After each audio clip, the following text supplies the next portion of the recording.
Hello everyone, this is Ritu. CTET previous year questions की series में आप सभी का बहुत बहुत स्वागत है।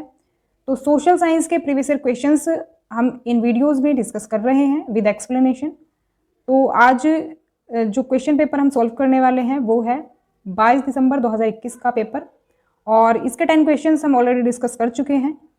इससे आगे के 10 क्वेश्चंस हम इस वीडियो में डिस्कस करने वाले हैं। तो चलिए शुरू करते हैं। You can also follow me social media, Facebook page, Insta and Telegram channel, सभी का लिंक आपको डिस्क्रिप्शन में मिल जाएगा, तो वहां से आप ज्वाइन कर सकते हैं। फर्स्ट क्वेश्चन देख लेते हैं। धात्विक खनिजों के बारे में कथनों पर विचार करें। तो 2 कथन दिए हुए हैं, इसमें आपको बताना है कौन सा सही है और कौन सा गलत है। Consider the following statements A and B about metallic minerals and choose the correct answer. तो करेक्ट आंसर अगर हम देखें तो ये हो जाएगा option number 4, A and B are false. तो ये गलत क्यों है? ए और बी स्टेटमेंट्स देख लेते हैं। देखो, पहला जो है स्टेटमेंट दिया है कि सभी धात्विक खनिज अलोह हैं, यानी नॉन फेरस हैं, जबकि ये गलत है। क्यों गलत है? क्योंकि सभी धात्विक खनिज अलोह नहीं है, लोह भी होते हैं, फेरस भी होते हैं। तो फेरस और नॉन फेरस दोनों तरह के होते हैं धात्विक खनिज। और अभ्रक जो है धात्विक खनिजों का उदाहरण नहीं है, बल्कि अधात्विक खनिज का उदाहरण है। तो यहाँ पर भी आप देख सकते हैं जो अभ्रक है वो क्या है? अधात्विक खनिज है, क्योंकि इसमें धातु नहीं है। जो जिनमें धातु नहीं होती वो होते हैं अधात्विक खनिज। और जो हम देख रहे थे, देखो धात्विक खनिज जो हैं 2 प्रकार के होते हैं, लोह और अलोह, जबकि वहाँ पर क्या कहा गया है कि धात्विक खनिज अलोह होते हैं। तो नॉन फेरस के अलावा फेरस भी होते हैं जो मेटेलिक मिनरल्स होते हैं। तो ध्यान रखेंगे ये पॉइंट्स इसके बारे में। और अधात्विक में आप देख सकते हैं चूना पत्थर, अभ्रक, जिप्सम, ये सभी अधात्विक के उदाहरण हैं।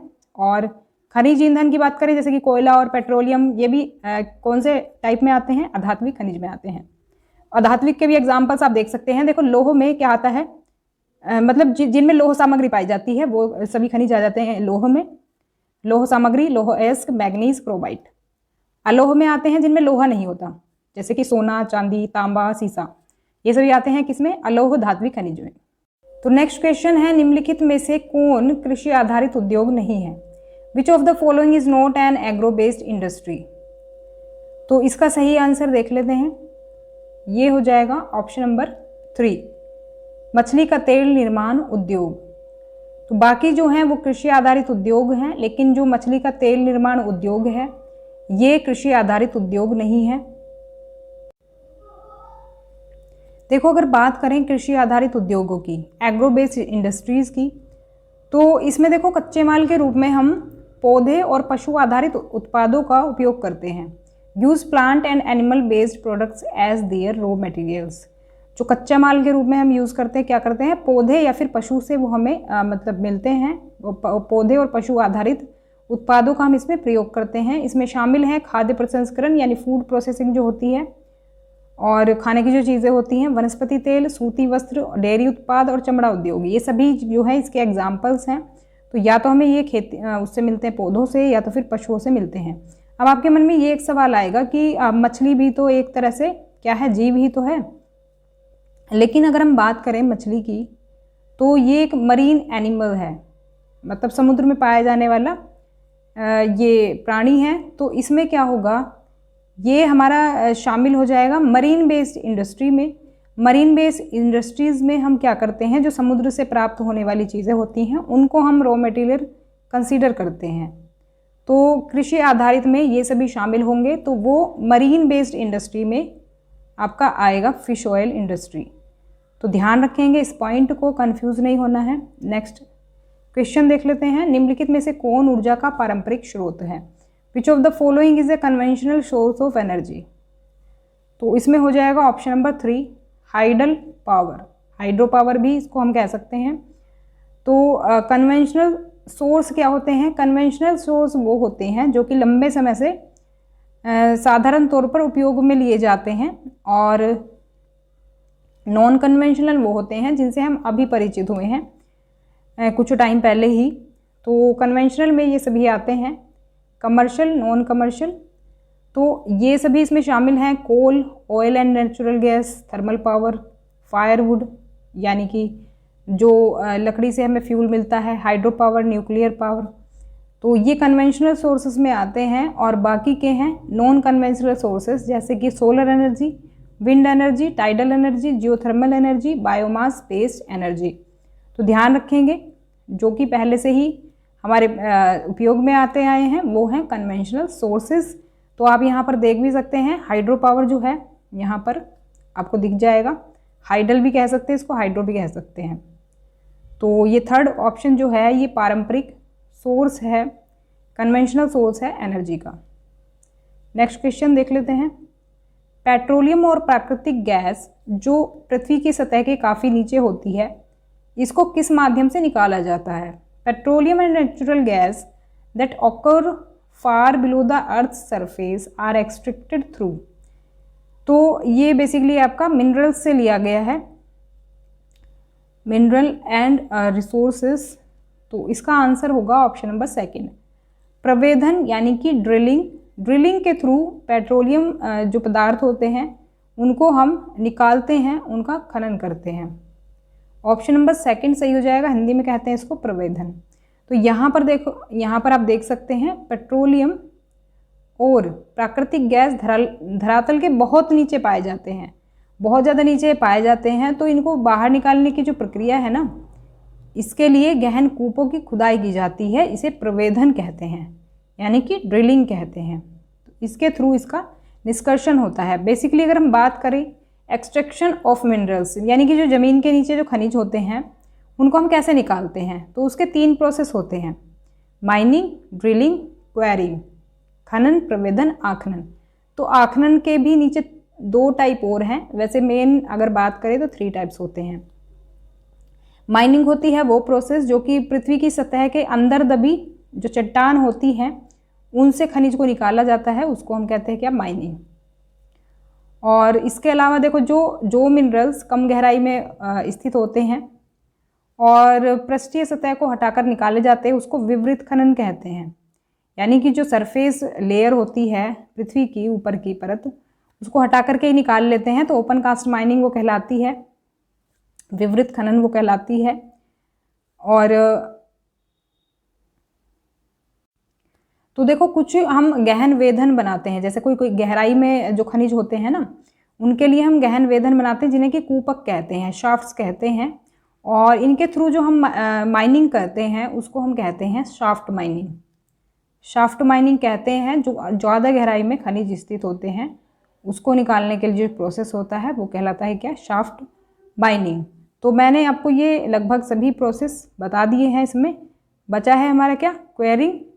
क्वेरिंग होता है जैसे कि सतह के निकट खनिजों को जिस प्रक्रिया से आसानी से खोदकर हम निकाल लेते हैं, इजीली निकाल ले जा सकते हैं, उसको हम कहते हैं क्या, क्वेरिंग। बाकी इसको हम डिटेल में और ज्योग्राफी में भी पढ़ेंगे, तो वहाँ पर और अच्छे से मैं आपको समझा दूंगी डिटेल में। नेक्स्ट क्वेश्चन है, हज़ारों साल पहले लोगों ने रेशम मार्ग की यात्रा की थी। Thousands of years back people travelled the silk route on. तो यहाँ पर बेसिकली हमें दिए हुए हैं ट्रांसपोर्टेशन किसके थ्रू, सिल्क रूट की जो यात्रा थी वो की गई थी हज़ारों साल पहले। तो इसका जो आंसर हो जाएगा ऑप्शन नंबर 1 सही हो जाएगा, A, B और C। बेसिकली पैरों से यानी कि पैदल यात्रा करके, घुड़सवारी से या फिर ऊंट के ज़रिए लोगों ने रेशम मार्ग की यात्रा की थी। तो इसमें 3 ऑप्शंस जो हैं वो आपके करेक्ट हो जाएंगे। ये हिस्ट्री का क्वेश्चन है, हिस्ट्री में हम इसको और डिटेल में जानेंगे। नेक्स्ट क्वेश्चन है, शहरीकरण के संदर्भ में 2 कथन दिए हुए हैं, तो इसमें हमें बताना है कि कौन सा हमारा ऑप्शन सही रहेगा। तो देख लेते हैं इसका करेक्ट आंसर। ऑप्शन नंबर 2 इसमें सही हो जाएगा, only statement B is true. तो जो पहला जो स्टेटमेंट है, शहरीकरण के कारण औपनिवेशिक काल में शहरों में खुलने वाली नौकरियों की तलाश में केवल अमीरों ने अपने गाँव को छोड़ना शुरू किया, तो ये गलत है। ऐसा तो कोई कुछ क्राइटेरिया नहीं था कि सिर्फ जो अमीर हैं वो ही मतलब कि गांव छोड़ेंगे। अमीरों को गांव छोड़ने की ज़रूरत भी क्या है, तो वो तो क्या होगा, जो गरीब लोग हैं वो भी गांव छोड़ेंगे और ज़्यादा तो संख्या उन्हीं की होगी जो काम की तलाश में निकलेंगे, काम की तलाश में या नौकरी की तलाश में निकलेंगे। तो ये गलत है। और इसमें देखो केवल शब्द जहाँ पर आ जाता है एक तरह से उसको हमें रिकन्सिडर करना चाहिए ऑप्शन को। वो अक्सर उसमें हमें ध्यान देना चाहिए कि ये थोड़ा सा नेगेटिव है बाकी ऑप्शन से।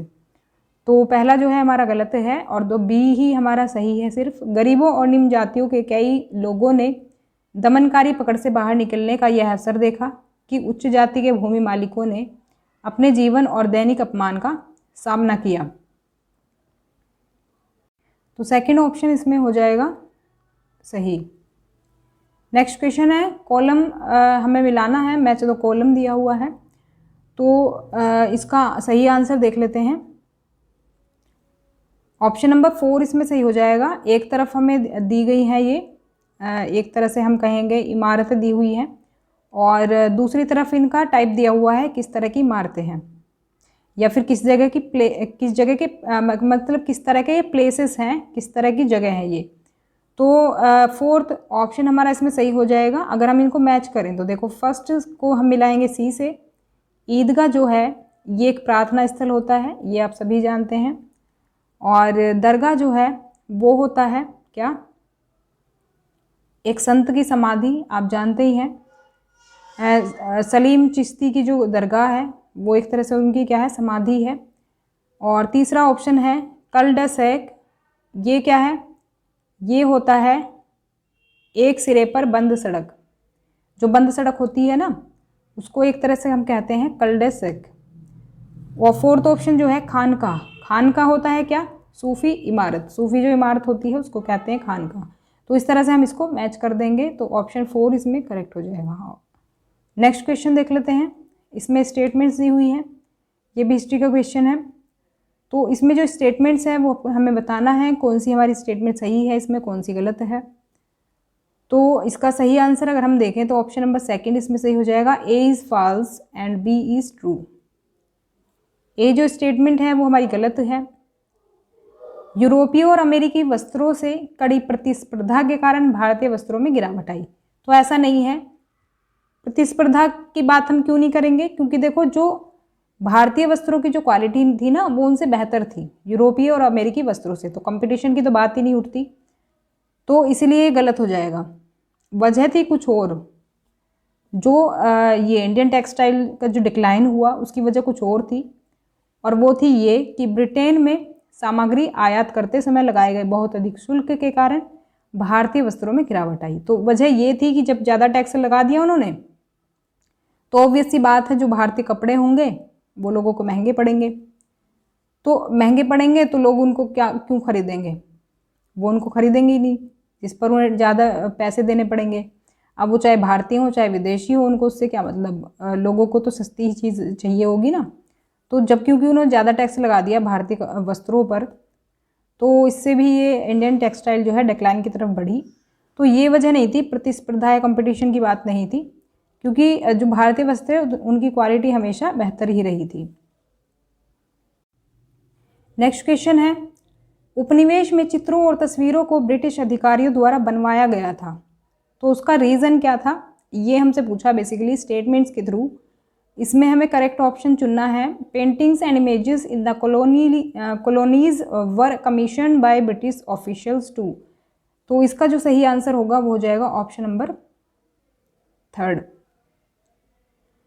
Both A and B are true.